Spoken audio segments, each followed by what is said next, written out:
నెల్లూరు జిల్లాలో ఇంధన కొరత తీవ్రంగా మారుతోంది. జిల్లాలోని అనేక పెట్రోల్ బంకుల వద్ద నో స్టాక్ బోర్డులు దర్శనమిస్తున్నాయి.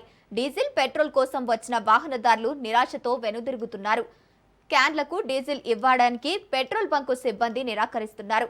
వాహనాలకు కూడా రేషన్ పద్ధతిలోనే ఇంధనం అందిస్తున్నారు. కొన్ని ప్రాంతాల్లో బంకుల వద్ద వాహనదారులు బారులు తీరుతున్నారు. ఇంధన సరఫరాలో అంతరాయం కారణంగానే ఈ పరిస్థితి ఏర్పడినట్లు సమాచారం. అయితే సంబంధిత శాఖలు ఇప్పటి వరకు స్పందించకపోవడం విమర్శలకు దారితీస్తోంది. ఇలా కొనసాగితే రాబోయే 1-2 రోజుల్లో డీజిల్, పెట్రోల్ కొరత మరింత తీవ్రమయ్యే అవకాశం ఉందని నిపుణులు హెచ్చరిస్తున్నారు.